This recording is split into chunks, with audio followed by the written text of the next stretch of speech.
In the first half, with passages of slick 1- and 2-touch football, it looked like Aston Villa were going to blow another team away, although Blackburn Rovers did show signs of life to suggest it wouldn't all be one-way traffic.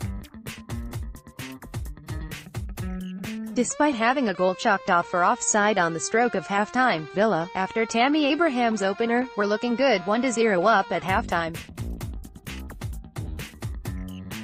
When Tyrone Mings rose to head home to make it 2-0, it seemed Villa were on their way to a routine win. When Blackburn pulled one back though, Villa seemed to forget the concept of game management and we're giving away the ball far too cheaply.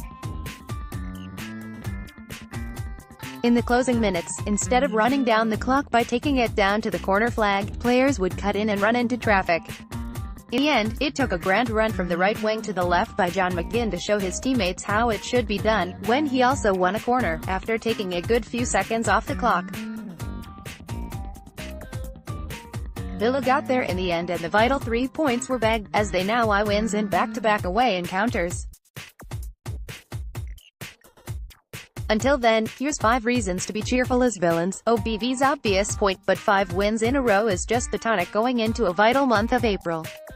The 2 key games in April will be against ex-boss Steve Bruce's Sheffield Wednesday and the home tie versus Bristol City. Form after the 2-1 win over Blackburn, coupled with Preston and Sheffield United's losses, now only Norwich City, who have won their last 6 games, are above Villa in the form table, based on the last 6 games. Villa are in second place with 5 wins and a draw, with 16 points. Tuesday night currently there are 3 teams hovering under Villa with games in hand, which if they got a win they'd move above Villa. The good news is that 2 of those teams go head-to-head on Tuesday, when Middlesbrough take on Bristol City. Probably the best result will be a draw that will keep both teams below Villa, although the Robins will still have 1 remaining game in hand. If Boro lost what would be their 5th game on the trot, and 4th home game in a row, you'd have to doubt their ability to be in the playoff places at the end of the season. If Bristol City won back-to-back away games, following Saturday's notable win against Sheffield United, then you'd definitely say, it's between them, Villa and Derby, for the last 2 realistically able playoff spots. Certainly the Villa vs Bristol City game at Villa Park in mid-April will have a lot riding on it.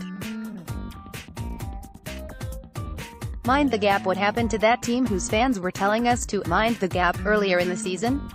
Well, here's what's happened. In the period of the last 5 championship games, Villa have put an additional 24 points between the 2 teams.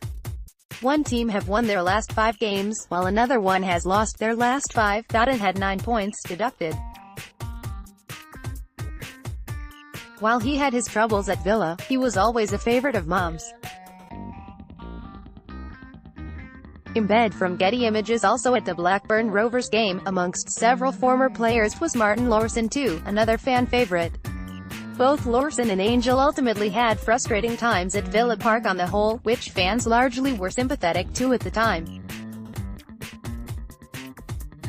Angel took a while to settle into both the Birmingham area and team, not helped by the club initially, and he only managed to get into double figures for goals in 2 of his 7 seasons at the club. It could be argued, he could have done with a better Villa team at times. Lawson was largely struck down by injuries in his 5 seasons and ultimately retired due to them, but his 2007-08 season was perhaps the best, when he got through the season without any complications and showed his true potential.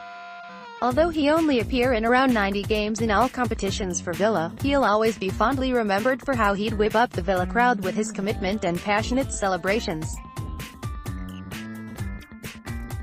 It's nice to see such overseas players remain part of the Villa family. UTV. Listen to the latest My Old Man Said podcast.